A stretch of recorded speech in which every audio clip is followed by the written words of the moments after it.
Like a backstage pass to the world of fly fishing travel, this is Waypoints, the podcast of destination angling.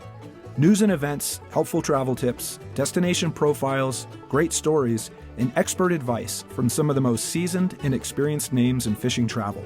Waypoints is brought to you by Yellow Dog Fly Fishing Adventures, the industry's #1 specialty travel company for the very best insider knowledge, logistical support, and trip preparation. Freshwater or saltwater, international or domestic, Yellow Dog has you covered for your next fishing adventure. And now, your Waypoints host, Yellow Dog founder and director, Jim Klug. It's hard to fish without water, which is why river access is such a huge issue for any passionate angler. Stream access rights and regulations in the United States are largely governed at the state level, which means that rules and regulations vary throughout the country. Depending on where exactly you're fishing, the laws dealing with how you can enter a riverbed or step into the water can be wildly different. The issue is a complicated one, and with a growing number of anglers, a general increase in the popularity of fishing, and a modern political climate that now seems to focus more on combat and less on consensus and common sense, the issue of stream access has dramatically heated up throughout the country. In the western U.S., oftentimes the epicenter for stream access battles, access issues date all the way back to when the West was first being settled. At that time, public river and stream access was largely a concern of commercial trappers, railroads, and loggers, as creeks and rivers were primarily seen as key components for commerce. From accessing beaver and wildlife habitat for trapping, to moving supplies to construct railroads, to floating freshly harvested timber downstream, river regulations were initially linked to, and largely based around, commercial activity. This was long before the days of fly fishermen, drift boats, and weekend floaters. But the ability to actually send logs or commercial watercraft down a stream came to define the term navigability for access purposes. And both the term and the concept are still widely used by states today to dictate whether a stream should technically be open for public access or can be privately controlled by property owners. Some states have determined that if a stream is technically navigable, then it is indeed a public resource. If it is not navigable, then the actual ownership of a stream bed is in the hands of the underlying landowner. In the western U.S., some states, like Montana, have determined that streams and rivers, including the stream bed, are all accessible up to the high water mark, and therefore considered a public recreational resource. In Montana, anyone can legally wade a river that cuts through private property under one condition. They cannot step above the ordinary high water mark. They must enter the water from a public access point or with the permission of an adjoining private landowner. Under no circumstances are they allowed to trespass on private property to reach the water. Montana's progressive stream access law, perhaps the strongest of any state in the country, has been routinely challenged by politicians, prominent landowners, and organizations with agendas to privatize public lands and other government-controlled environmental resources. While to date these challenges have all failed, the efforts to erode Montana's access laws continue. In other states, stream access laws are, well, kind of all over the place. Both Colorado and Wyoming warn that anglers and floaters risk trespassing if they attempt to float a piece of water and so much as drop anchor or even touch a boulder or scrape the stream bed with their raft or drift boat. In these states, while the water is considered a public resource, the actual stream beds are owned by the landowner. The general public may float upon navigable streams, but it is considered trespassing if you so much as touch the gravel or any rocks in the stream bed. In Idaho, a river is deemed navigable and therefore publicly accessible as long as you can float a 6-inch diameter log down it. Once again, a policy left over from the early days of Western settlement. There are those that believe Idaho has the strongest, most angler-friendly stream access laws in the country. In New Mexico, natural streams and their stream beds are a public resource and generally accessible.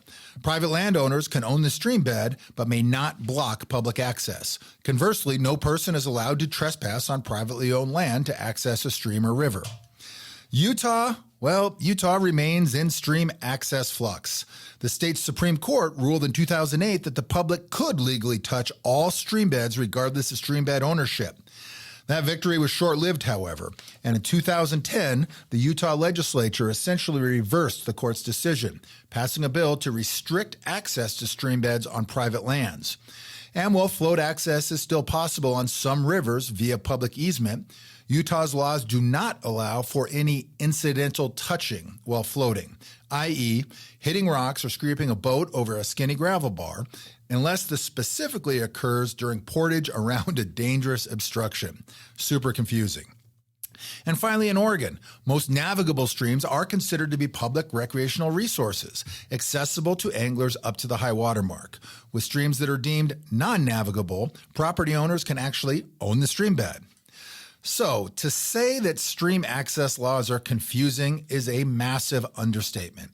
This is especially true when you consider that the technical definitions of terms like high water mark, stream bed, and navigability can actually change from state to state.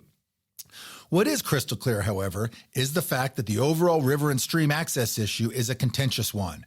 And while court rulings in states such as Montana, Colorado, New Mexico, and Utah seeking to clarify stream access laws have recently been issued, the debate, and in many cases the court fights, will continue.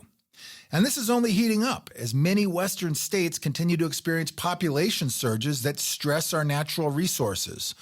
Throw in a crazy level of what we call wealth concentration relocations, which basically means out-of-towners with large amounts of money moving into rural areas, and the complaints about the haves and the have-nots along scenic and productive rivers and streams continue to grow. As more wealthy transplants, many of whom oppose any sort of public access, move into rural areas, longtime locals face the very real possibility of losing public access not through some sudden dramatic showdown, but through long-game legislation, slow bureaucratic processes, and bills and lawsuits designed to quietly chip away at public water access. So once again, why should anglers care? Well, many in the fly fishing industry and the vast majority of people from the conservation world would say that the crux of the entire issue is this. When people have access to rivers for fishing, they are motivated to protect and restore them. And when you have progressive, strong public access laws, you usually end up with the best trout fishing. Again, think Montana and Idaho. Strong access creates more anglers and subsequently more voices fighting for protections, ecosystem enhancements, healthy waters, wild fish, and the continued recreational opportunities for river lovers. And so there it is, right? The story of river access made simple in less than 5 minutes, right? Well, not exactly. It's a complicated one. In the midst of the continuing heated battle for public access and fishing rights throughout the U.S., a new company has recently emerged with what they see as a unique solution for angler access. With their model, individual anglers can secure river access to private property through an Air-BNB-like pay-to-play platform called Rare Waters.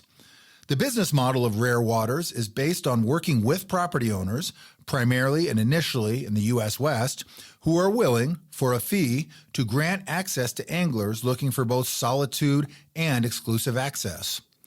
To be clear, Rare Waters is not buying up properties and converting public waters into private waters.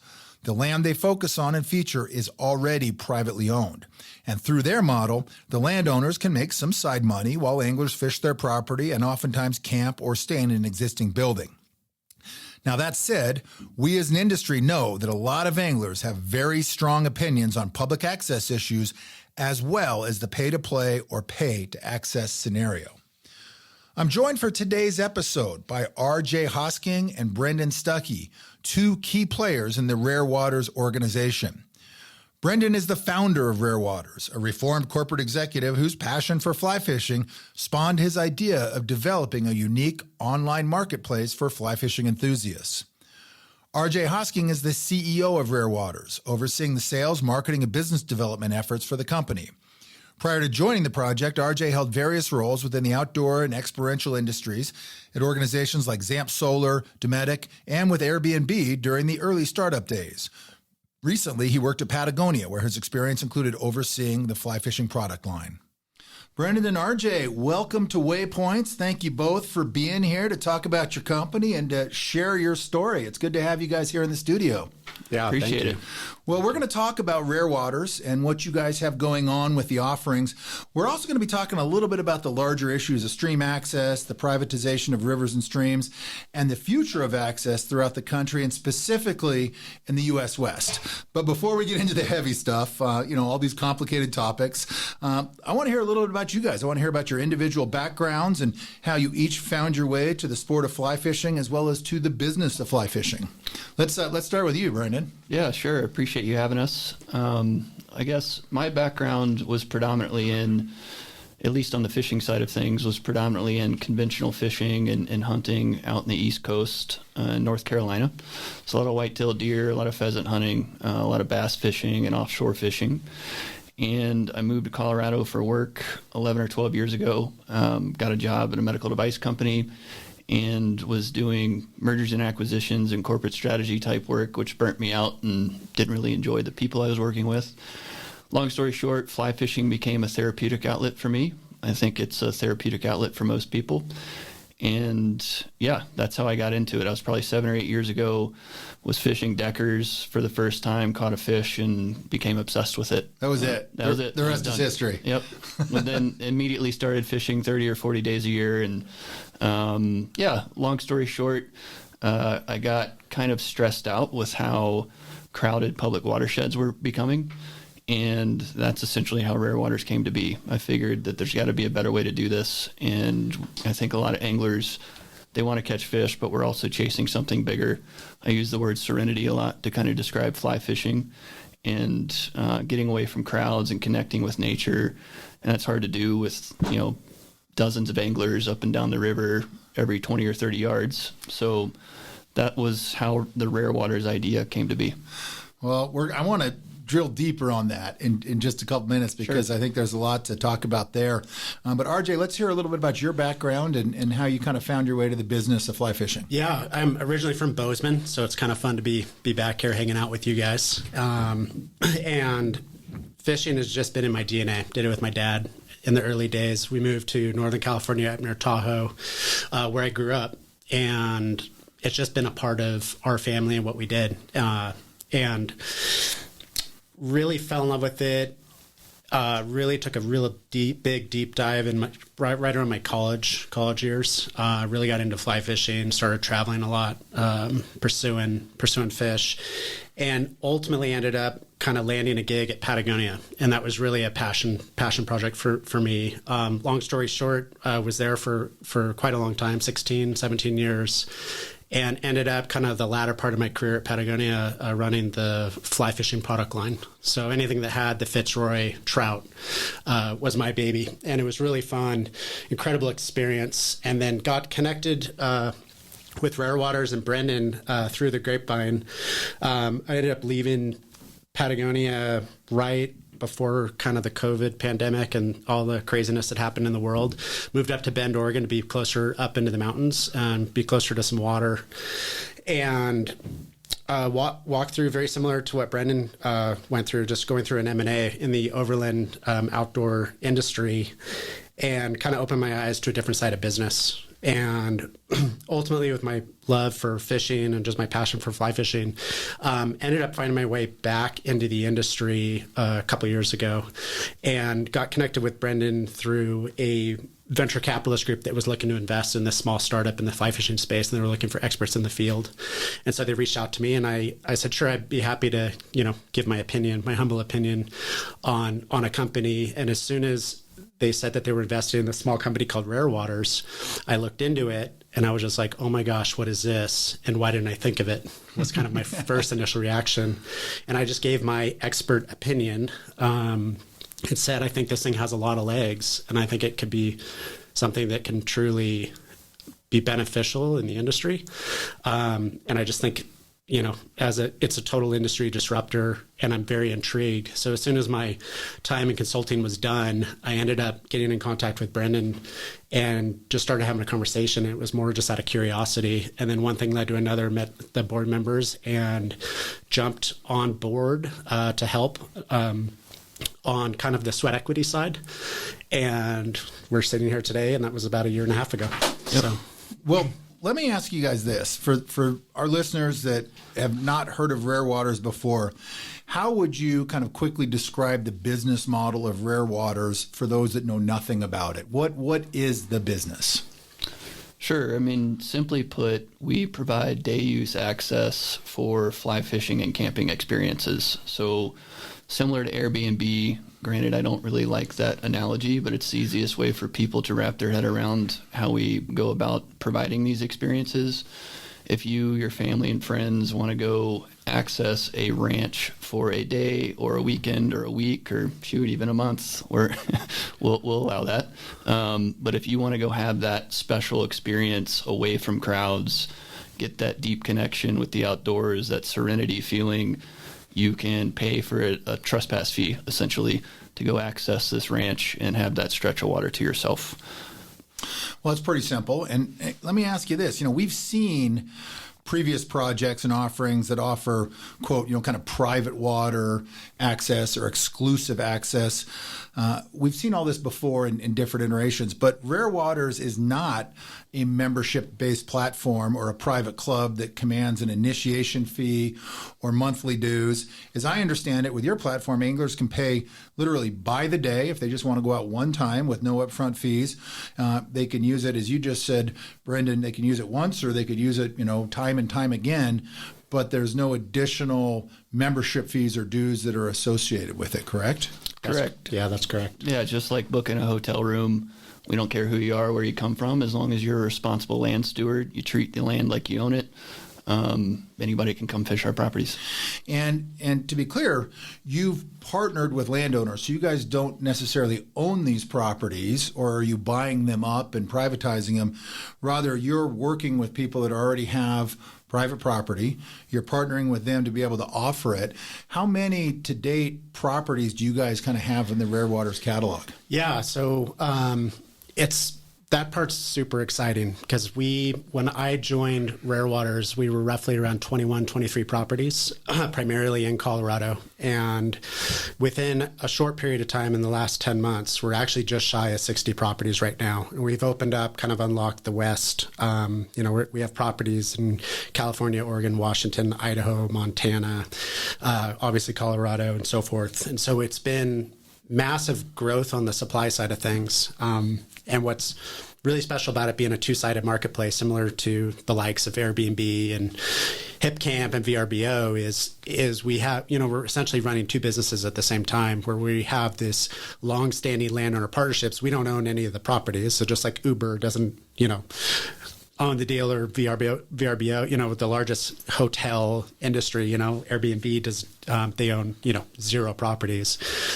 We follow a very similar business model, and that we come alongside and really partner in a long-term partnership with these landowners that just happen to have these incredible pieces of property that people have access to fish where they've never had access before. And Rare Waters is simply just unlocking gates and doors for folks and anglers to fish. Yeah, and oftentimes these property owners, in the intro, I kind of went through some of the differences with the states when it comes to access and, stream access laws with regards to being able to fish waters versus, stream bank, navigability, all these terms. Yeah. But oftentimes the landowners, they don't necessarily own the water, they don't own the river, but they own the access. And that's what this is really all about. Even if in a state like Montana, where let's say it's on the Gallatin or the Madison, anyone could technically go in and fish there as long as they're within the high water mark. But what you guys are offering is, hey, rather than hiking in or trying to float or walking all the way up the stream, you can drive through what is normally a locked gate, park on their property, oftentimes even camp there if that's part of the agreement with the landowner. And it just makes it really easy and direct and offers that higher degree of solitude. 100%. Yep. Ease of access. Ease of access. Yep. That's really what it's about. 100%. And, I know, Brendan, you said you don't really like the Airbnb model. It's one that everybody can kind of wrap their head around. But for me, when I first learned about this, it was much more like the HipCamp model. And this is a amazing platform that I personally first discovered for my own use during COVID when I was out, with my family. We were driving through the West, not flying. We were in the car going out in camping lot. Kind of came across this. I was like, what a great concept. Somebody's got a farm or a ranch or just a cool piece of secluded property. You can pay a fee to drive in, camp there for the night. You're not in a campground with 150 giant Winnebagos. You've got access to this solitude, and this seems like a similar kind of concept. 100%, it is. Yeah. Yeah, and I like I said, I think it's really important to continue talking about this. I mean, whether you're hunting, fishing, camping, hiking, I think everybody is chasing something a little bit bigger than harvesting an elk or netting a trout, and solitude's a big part of that. And that deep connection with nature is a big part of what we want to provide. Our mission is to spread the power of the outdoors and inspiration to conserve it. And we believe that everybody's just better when they're unplugged from their phone. They're not sitting behind a computer. They're just outside enjoying their time with their family and friends in the outdoors. So that's a big part of what we believe in and what we're trying to provide. That's well said. So let me ask you the average cost to fish these properties, the 50, 60 that you have so far. If I'm interested in booking, what am I paying per day for a rod fee or an access fee? Yeah, it's a great question, Jim. So this is the beauty of Rare Waters, that we are an industry disruptor. We're not a typical club or membership that can often range from $1,000 to $500,000, right? What we do different in our space is we provide affordable, inclusive access, and our prices are crazy affordable in terms of, the average rod fee per day is about $150. And if you want to camp, we generally charge ballpark about $50 per vehicle. And that's the cost of what it play a day on the golf course or a day on the ski hill. It's a very, very affordable, very approachable experience that we get to provide. Well, let me turn the tables a little bit here, just so we can make this kind of an interesting conversation. Yeah. All right. So, critics of the pay-to-fish model could argue that in many Western U.S. regions, Montana, Colorado, Idaho, for example, the public pays for the fish, they pay for the water, and they pay for the overall resource management. So when portions of a river, and again, this isn't necessarily your business model, but it's a privatization question, right? When portions of a river that benefit from all of these publicly funded resources are now private, is it fair for the public to pay for these things, especially considering that A, people may not be able to use the resource, and B, if a landowner or business entity now is profiting off of those resources through a model like this? I'd say it's something I'm very familiar with and passionate about, and I think that there's a general misconception that a publicly funded organization is taking care of a watershed as much, if not more, than a private landowner is. There are plenty of organizations and case studies about this topic that I'm involved with and that I've read about. And I do agree that the government, state and federal, invest dollars into taking care of natural resources. There's no question about that. And I appreciate what they're doing. Whether or not they're allocating funds the right way to ensure that things are getting taken care of the right way is a different question. That's a whole different podcast. That's a whole different, right? Yeah, that's a whole different podcast. But I know dozens of landowners who have invested 6 to 7 figures of their own personal capital into taking care of their quote unquote private stretch of water, whether that's in Montana and it's not technically private, or it's in Colorado where it is technically private. And unfortunately, what happens is, A, folks have this misunderstanding of who's taking care of the watershed and the riparian habitat. But B, New Mexico is a great example of where the stream access laws just got overturned. There really wasn't a lot of thought into how that should be managed from a conservation perspective. And we know of a landowner who invested 7 figures into his own stretch of water.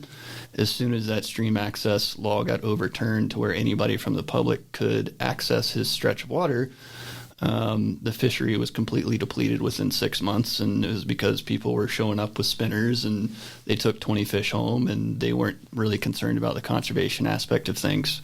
Whereas before, that landowner was able to go catch 40 fish on dry flies every day he went out there. So we don't personally have any issues with stream access laws being overturned. Whatever, we're in a democracy, right? The government's going to decide what's going to get done and what should be legal and not on a state-by-state basis, rather. And frankly, I think it's quite silly that if you're in Wyoming, for example, you're floating down the North Platte River and you can't anchor on this river that's 300 yards wide. That's silly. I mean, come on. But at the same time, I do think it's important for folks to understand that there are a lot of landowners who invest a lot of money into taking care of their watersheds, and there's a trickle-down effect up and downstream that on public access points that reap the benefits of that too.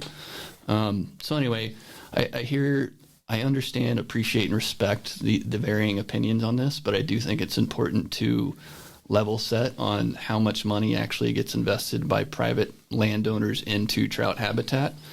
And then on the flip side of things, another thing that I think is kind of interesting, I'm part of a working group that is solving not only for fishing access collaborations with National Wildlife Federation, Theodore Roosevelt Conservation Partnership, Rocky Mountain Elk, TU, and then a bunch of private landowners.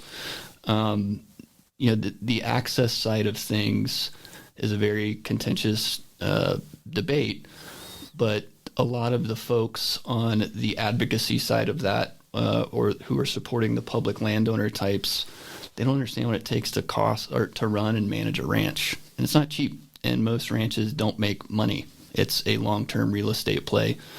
So if we're able to come alongside and help landowners and ranchers make a little bit of money to pay some bills, that's a really big deal. And it helps them kind of keep the farm in the family. It helps the local economies.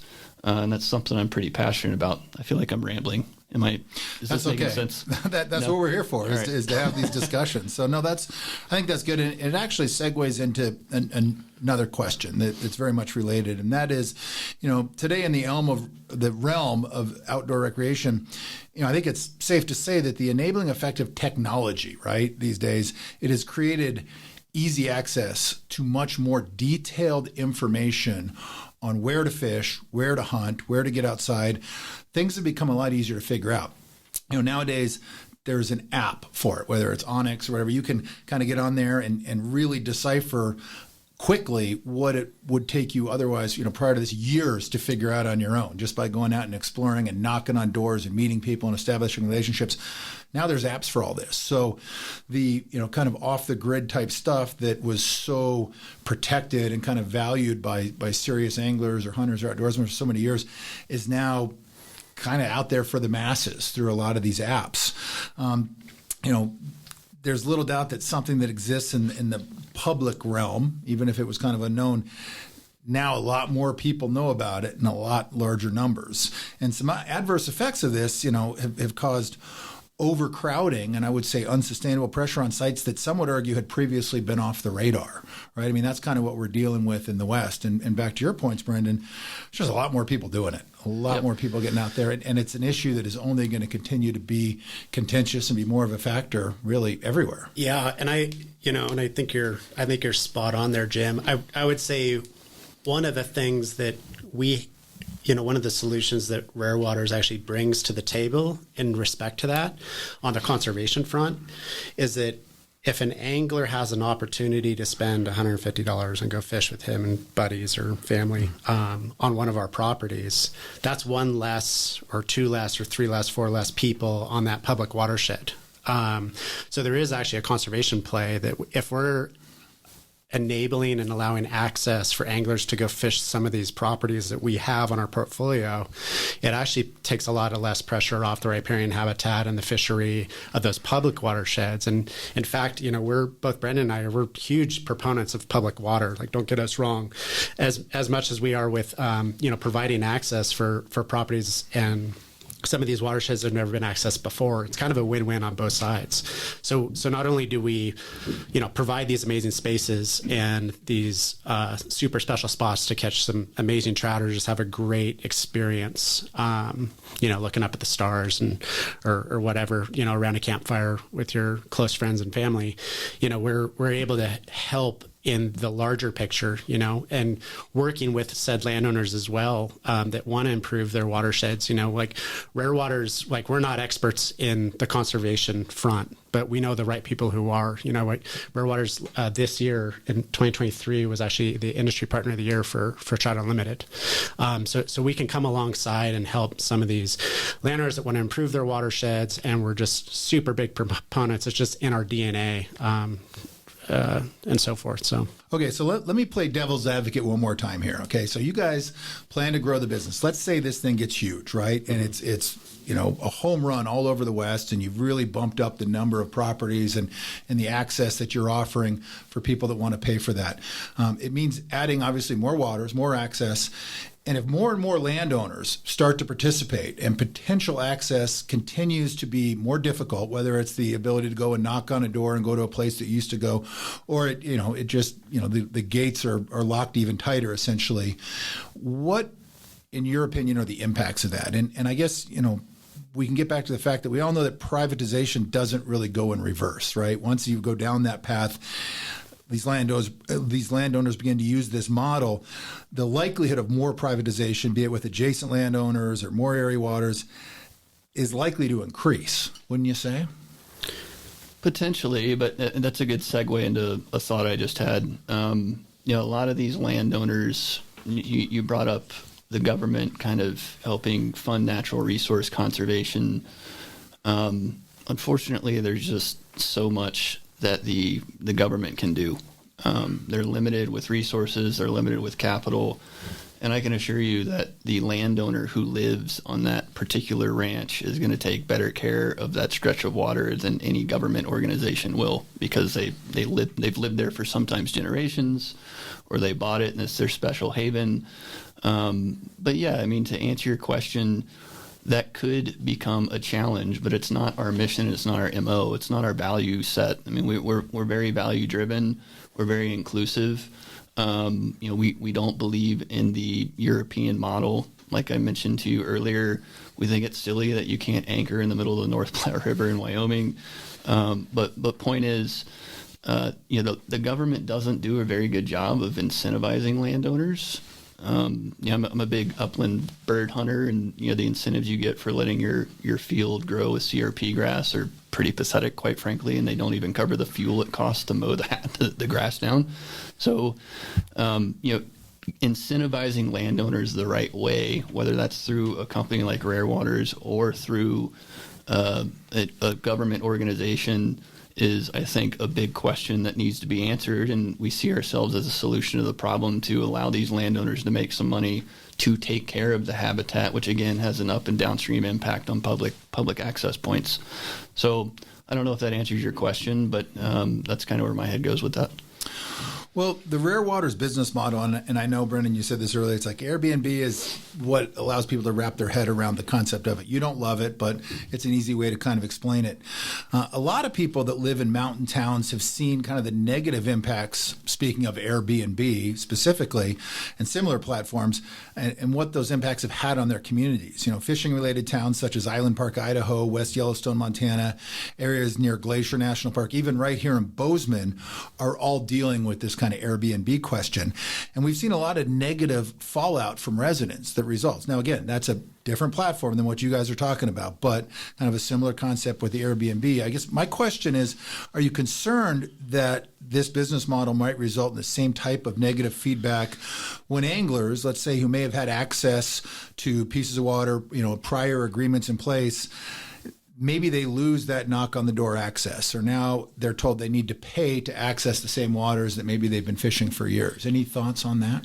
I guess I'd first to say, just to make it very clear, Rare Waters doesn't own these properties, right? We come alongside and partner with landowners that currently already have the property, whether it's been in a family trust for years, through generations, or, just like working ranch families that, just happen to have an incredible stretch of water running through their property. I totally understand the Airbnb dilemma, especially in places like, beautiful spots like Bozeman and, across the states, across the West, and the impact it has on real estate prices and all the negative things that come to it, especially for those who are local, and seeing their towns kind of get transformed with often inflated prices and making it not affordable for the middle class folk and the people that are putting their time in and live in these communities. Rare Waters is not about that. We're not looking to try to privatize more land. We're not looking to buy a bunch of property and lock it down and create clubs and memberships. That is not our model at all. If anything, we're the antithesis of that. We are actually just allowing, say, said families and landowners that have had these properties for generations, there's often a belief that landowners are, often like rich billionaires, and that's often not the case, especially in states like here where you've got, some beautiful pieces of property that have just been handed down. And if we can come alongside and help supplement the income to pay for property taxes or road maintenance or pay for a ranch hand to manage our property instead of it going to sale, probate sale or some trust sale, then it's a huge, huge win for the landowner and for an angler that wants to access it. And we're, the whole idea of, that we're going to, you mentioned, and I haven't really thought about it this way, but I am not too concerned that people are going to buy a bunch of multi-million-dollar pieces of land to further privatize and get the income from Rare Waters for people to access. Like that's, that's a lot of 150-day rod fees to justify the purchase. I haven't thought about that as I guess it could theoretically impact, but that's not where people's heads are at. We're not gonna move the needle to that point. We can make a significant difference for a lot of working families that have these ranches, but that we're not a threat in that regard. Like say folks that are investing in Airbnbs and kind of inflating real estate prices, if that makes sense. No, it absolutely does. And thanks for that differentiation. I think that's important. But yeah. I'm going to do this right now. In kind of putting together some of the materials for the show, I was reading a bunch of stuff online, not just about Rare Waters, but going back to a lot of the history of different, sporting clubs and membership type platforms. So I'm going to throw a couple arguments out here, all right, just for the sake of conversation. Some are pro, some are con. But the first argument, and I'll start with a quote from our buddy Kirk Dieter at Angling Trade, because I thought this was an interesting quote. And he said, Dieter, we all know Kirk. His quote is, "I think there's a special place in hell reserved for people who would take public fishing waters, privatize them, build high fences around them, and grant access to the ultra wealthy for a healthy price." End quote. Now, we've seen this in the past with a number of different membership clubs. We see it today. There's projects like Victory Ranch in Utah, the Home Waters Club in Pennsylvania. There was the infamous Donnie Beaver's Spring Ridge Club in Pennsylvania. They tried to cordon off a section of the fabled Little Juniata. I don't think that worked, but I guess what would you say to people who hear about Rare Waters and they're like, we've heard this story before. It's just another one of these. They're going to put up fences. They're going to keep people out. People who would lump you guys in with some of these current or past efforts of privatization. I know you've kind of answered that, but I think it's an important argument, and I want to throw that back out there. Yeah, I know Kirk really well, and him and I have had this conversation a couple of times. And he's actually in favor of what we're doing at Rare Waters because he believes that we're doing it the right way. He has bought into the value system that I've shared with him that we believe in, and we look through every business decision that we make through those values. At the end of the day, I believe we are opening up more water for more people. And we don't care where you come from or who you are, as long as you're a responsible land steward, you come fish our properties. At the end of the day, going back to the ease of access argument that we talked about earlier, not argument, but just point that we made earlier in the podcast, we're unlocking gates. And you didn't have access to unlock these gates previously. Whether you're in Montana or Colorado where the high water mark laws are different, the access is different, right? The access that you're getting in Montana is different than the access that you're getting in Colorado. But that's all we're doing. at the end of the day is opening up more access and making it simple and easy for you to have a good time. So you spend less time wading through 8 miles of water in Montana. You just go park your truck next to the hole and have a good time. And that was the crux of kind of Kirk's article, for sure, was that he was in favor of it, and he liked this model, and he did talk about how it kind of was different from some of these past projects because of that. But that really leads into argument number 2, and you just kind of touched on this a little bit here, Brendan, but and I think you guys will like this one. But over the past several years, and especially as a direct byproduct of the pandemic, we've seen it the last couple of years, there has no doubt been a massive boom in the number of anglers hitting domestic waters, and really some of America's most well-known and famous trout rivers, especially all throughout the West. I mean, they've been hammered by so much use and so many people, and pressure has become a very, very real concern. And because of this, some would argue that opening up more fishable water, which is what you're talking about through a model like the Rare Waters Plan, even if a fee is involved and even if it starts with a nominal number of anglers, that can in fact alleviate some of the pressure on classic public waters. Yeah, 100%. Fishing pressure and angler habits used to, I think this is important to talk about, they used to take a backseat to things like, serious, quote, conservation issues like river obstructing dams, water pollution, temperature issues, anything else we've kind of historically lumped into, quote, conservation issues. But in the past couple decades, especially the past couple years, I mean, I would absolutely add just pure angling pressure to that list. It has become a legitimate conservation issue throughout Western waters. Well, and it's good. It's great for the industry, right? It's great for the sport. Business is good, and we love getting new people into fly fishing. I mean, we all want people to share that feeling we get when we're on the water, right? But you're right. I mean, sitting 2 hours at a boat ramp to get your boat in the water is a huge pain in the butt. Or going to places like Cheeseman Canyon where there's an angler every 20 yards and they're high-holing you and the etiquette is bad. That's not fun either. So being able to create more access to open up more experiences related to that serenity piece again is what we're all about. And the other thing, just one other thing about landowner stuff. I mean, you guys got to remember, you have to incentivize the landowner the right way and to open up. Like most of these landowners do not make money off of their property.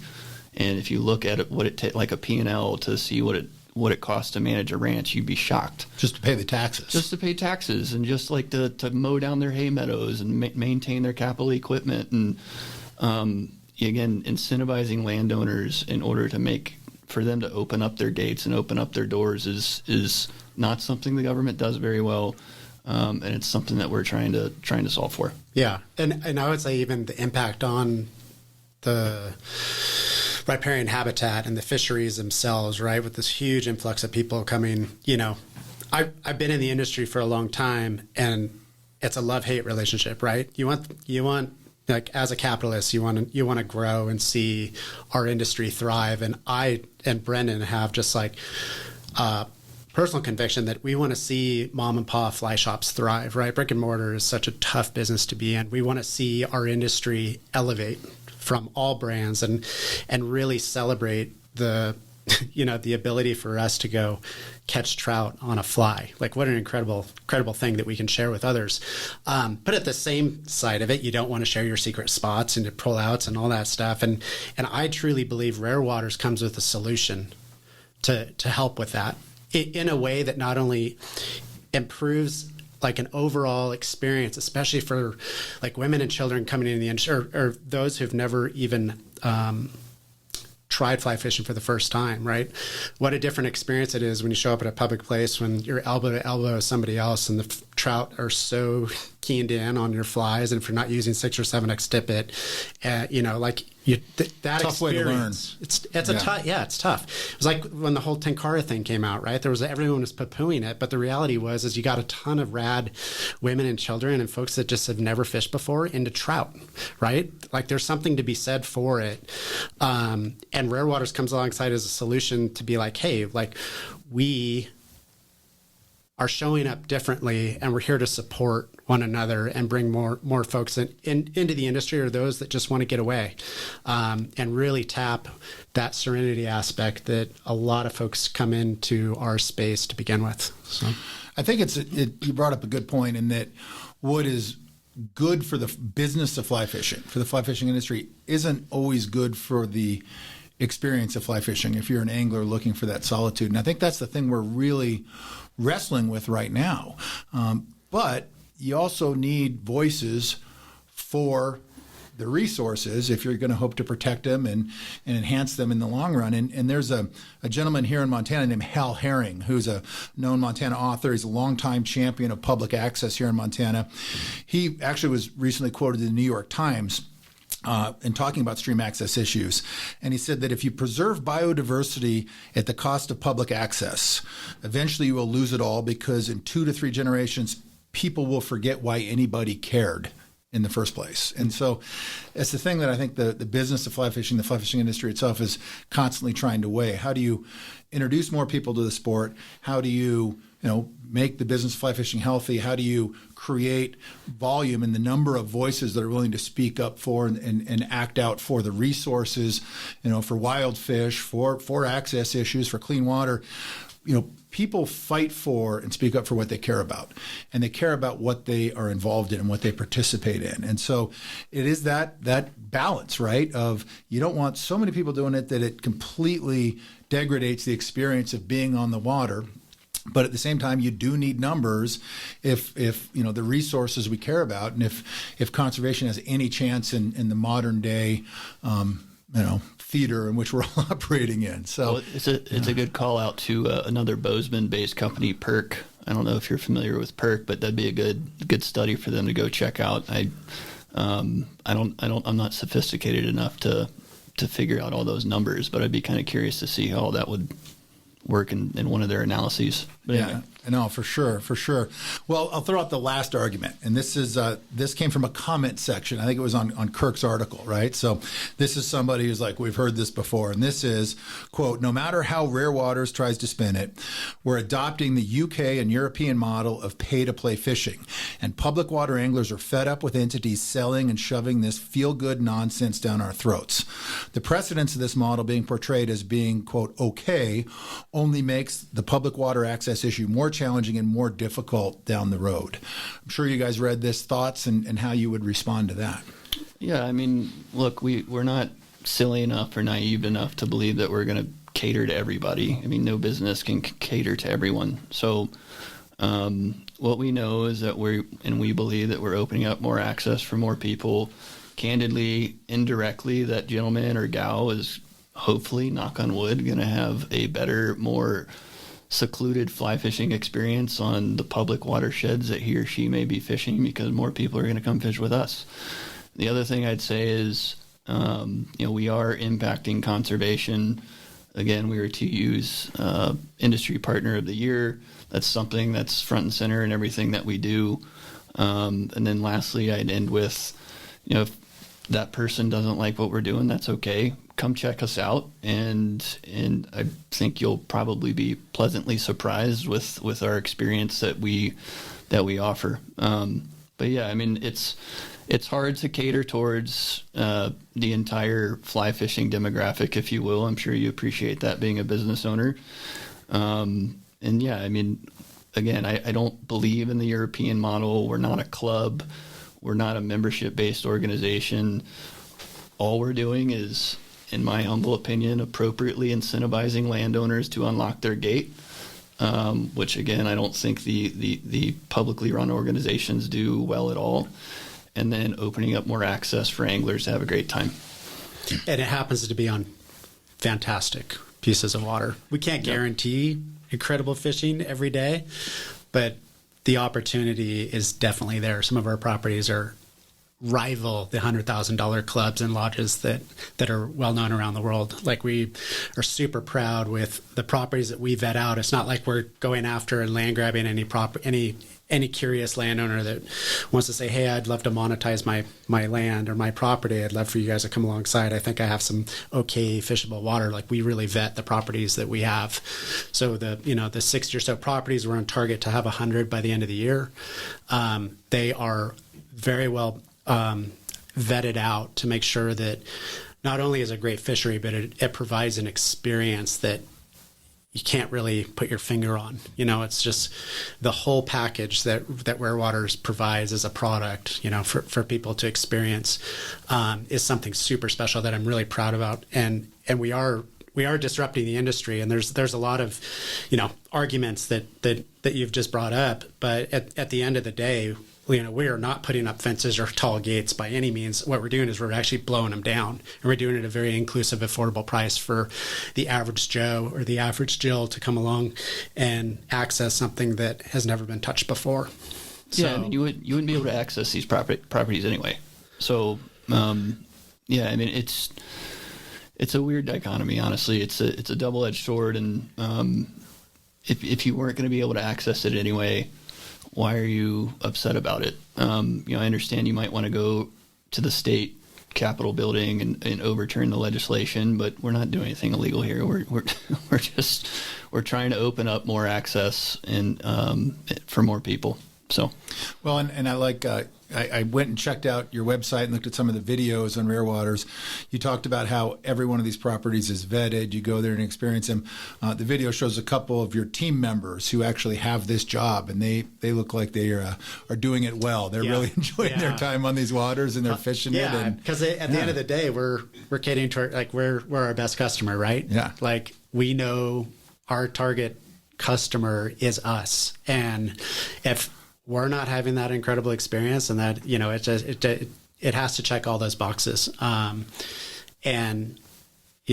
We have currently right now we have 3 sales reps, and I say that quote unquote sales reps. We actually don't call them sales reps, but they're actually called landowner partnership reps, and it's really because it's a partnership with the landowner. It's a long-term play. We're in it for the long haul with some of these families that we partner with, and they just happen to have the great job, and kind of the perks of their gig is they have to go vet the properties. So they get to go fish these properties. For instance, we opened one up in Northern California, probably 5 months ago.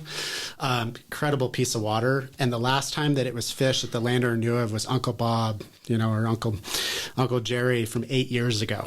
Was the last time it was ever fished. So the first customers that actually went and accessed this property in California that we opened were literally the first people to touch this water. So these trout, I mean, you can imagine the experience that the folks kind of were first to the gates, so to speak. So I highly recommend, not as a plug for the business, but the video you mentioned, you can really kind of get lay the feel of some of the properties that we have, and a little bit of further into our story.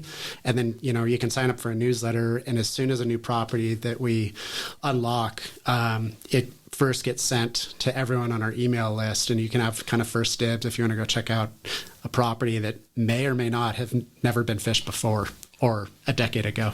So it's a pretty neat experience. Well, let me ask you guys this. How are local fly shops, because RJ, you brought up fly shops and being supporters of the mom and pop, kind of brick and mortar businesses. Yeah. How are local fly shops and retailers reacting so far to the Rare Waters concept? Some may have had lease opportunities or handshake access to waters that they feel may now be threatened by this model if there's now a pay incentive.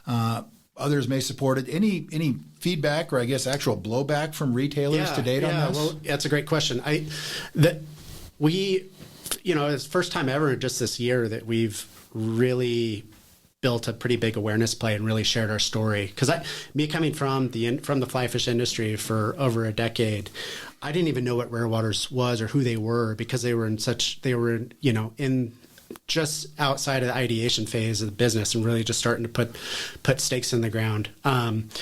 And the industry adoption has been overwhelmingly supportive once they figure out who we are. There's obviously the industry has been so public land, we're all public landowners, and it's all been about public land. Private's the enemy and all that. And the reality is once they actually hear about what we're doing, the market adoption within our industry has been nothing but supportive. So now, and that includes brick and mortar fly shops. So we started a fly shop program, kind of piloted a program where fly shops, if they're willing, we partner with fly shops just like we partner with landowners. They can put up a little POP, point of purchase display, and it's essentially an iPad where customers can come into the shop, and we want to bring foot traffic into the door for fly shop owners, right? Because I'm a huge believer of it and keeping the industry alive. I think a bulk of it, and kind of that special sauce is with the mom and pa fly shops and the experience that anglers have. But they, we just provide a little POP iPad type deal, and customers can book a property right then and there. And we're huge proponents that, every fly shop and all the employees of the fly shop and all the, fly shop kids and so forth, we want them to actually go experience the properties that are in their local community. And so the best advocates are those who are in the front lines of the industry, so, and we're not opposed to guide trips and all that. It's just another way, we offer a do-it-yourself angling experience, that this is just another opportunity for folks to get on incredible pieces of water. And so we've had a little bit of blowback in the beginning, but to be honest, once they figure out our business model and see the legitimacy and kind of what we're standing for in the industry, we've been welcomed with open arms. So, and then obviously there's always naysayers and stuff, but once they actually experience it firsthand and they see really what our business model is about, it's been overwhelmingly supportive within the fly fish industry and then the greater outdoor industry as a whole. And I would even say in the experiential side, so like the experiential side of business, so the Airbnbs, VRBOs, hip camps of the world, Yellow Dog, it's been a inquisitive, and then once they figure out who we are and what we're about and our values, they're like, oh, this makes a lot of sense, and I wish I thought of it. So. Yeah, and I'd take that a step further, and once they figure out our business model, they're more comfortable with it, but also they learn who we are. We talk the talk, we also walk the walk. So I think that's important. We say we do what we do what we say. It's at the end of the day, it comes down to everything comes down to values in business, I think. And we hold our values very dear. And those values are integrity, trust, respect, honesty, and reverence. Reverence is kind of a play on that connection with the outdoors. But, it's just been, I'd say we had mixed reviews until people got to know us on the fly shop side of things.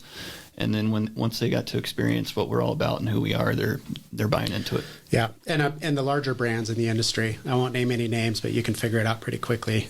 We've had a ton of support from, fly rod companies, reel companies, line companies, flies, and travel experiential companies. It's been overwhelmingly supportive, and we're really stoked to kind of do it. And I would say even with the naysayers, I think as an industry disruptor, that's just part of the game, right? Anytime you're shaking it up, you're shaking up this whole idea of the club membership and the upper 1% of the 10th of 1% of the, the fly fish industry that has, I believe, has kind of hindered the industry as a whole. We're shaking that up, and it's kind of fun and exciting to kind of disrupt that. So I'm super excited to see what comes in the next couple of years. Well, you guys look like you're having fun. That's for sure. Yeah. That's good. Well, let me ask you this. Where do you see Rare Water's business model going, let's say, 10 years from now? I know the near future goal is to continue to add more premier properties, to continue to build out the catalog and the options for people to, to find through the site. But, if you were to look into a crystal ball and say 10 years from now, what would you like the company to be known for? Where would you like to be sitting? Yeah, that's just one point on the last question too is I think guides are great at being a entry point to the sport for a lot of people, right? They teach people, fly fishing's hard. It's just like any other technical sport. And they're good teachers, which is a very strong skill set. I don't know how to teach people well anyway. And those guides, we believe that we can provide access for it. We don't care if you're a guide and you want to bring people to our properties, please do. And if that makes your guide experience better for your clients, by all means, please feel free to do that. So that's one thing that we would like to get to in the future. The second thing I would say is, in business, it's easy to go chase after a bunch of shiny objects and get unfocused. For the next 3 to 5 years, we're going to remain very focused on our core competency, which is opening up more access for more people all across the United States. We see the business as a national opportunity. Granted, I totally understand the varying access laws by state. But again, to kind of close back up to what we talked about earlier, it's about ease of access. It's about anybody who's a responsible land steward being able to go access a great stretch of water. And we believe that there's a national opportunity here for that. So. Yeah, I mean, to not, overspeak here, but we've had a lot of interest in folks outside of the West of the Rockies. We've had a lot of folks from the East Coast saying, hey, I've got some property. I'd love for you to come check it out. We have incredible pieces of property. And we've had a lot of mentors, and both Brendan and I have had from our board to a bunch of mentors in the industry and beyond have been advising us, really stick with your core competency, really unlock that and figure that out before you stretch yourself too thin. And we've really stuck to that. We could get into bass, there's so many, like bass fishing alone is massive, right? There's so many opportunities have been kind of presented to us, or kind of ideas that we've kicked around, and we've just been really advised against chasing after those shiny balls like Brendan speaks of, because a lot of times entrepreneurs and small startups, they have a lot of these shiny balls that they go after, and they kind of lose their core, and they lose a bit of their identity.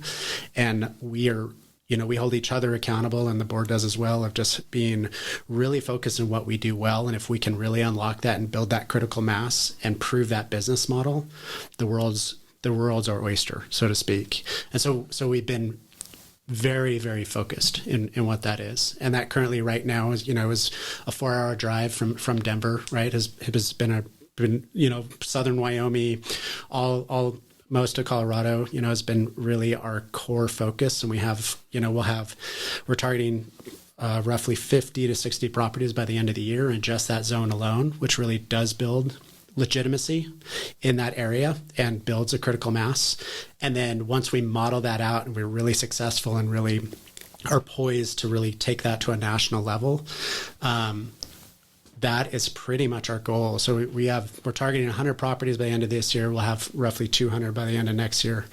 And then, see where it goes. Yeah, it could be very interesting where it goes, but we're really excited with all the support and business opportunity that we have.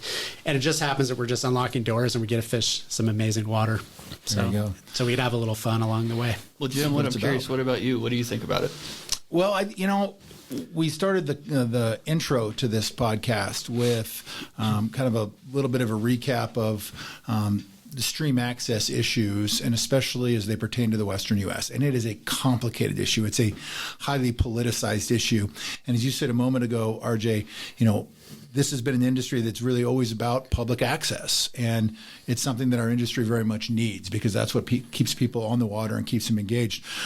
But you have to weigh that, and I think it goes back to Kirk Dieter's article that I thought was very, very well written, in that, hey, the fact of the matter is we are dealing with never before experienced levels of pressure, numbers of anglers on the water, and that's probably not going away anytime soon. And so as an industry, as a sport, as just, involved, passionate individual anglers, we all need to look at really kind of all different types of scenarios moving forward. Pressure's not getting any less. People coming out to the West wanting to have that experiential, on water type, fishing moment or backwoods moment if you're hunting or just out, backpacking, whatever it is. That's becoming more and more important to people. And with that, the numbers are only going to go up. So finding unique, innovative solutions that might not be, as a standalone project, the answer, but it is one answer. It is one element that we're all going to look at, you need to look at moving forward. There's no doubt about it. But it's a complicated issue. It's been great talking with you guys about this. I think you bring some really interesting perspective to it, and I wish you well with Rare Waters. I am impressed that it's different than what we've seen in the past, and there's been so many of these different membership type clubs and annual dues and tall fences, as Kirk wrote about in his article. This is different.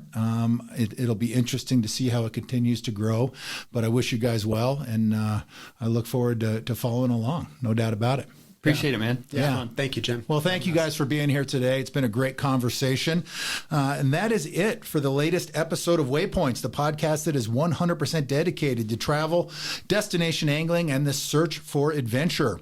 Be sure to visit yellowdogflyfishing.com to plan and research travel, source gear, equipment, and flies for your next destination, and stay up to date on the latest angling news and developments. Join us for our next episode, and remember, life is short and no one ever regretted a life of adventure. This has been another episode of Waypoints, the podcast of fly fishing travel and adventure angling. Waypoints is produced by Brian Gregson, with music provided by the Steep Canyon Rangers. Visit yellowdogflyfishing.com for more destination profiles, travel news, and expert advice, and be sure to join us for our next episode.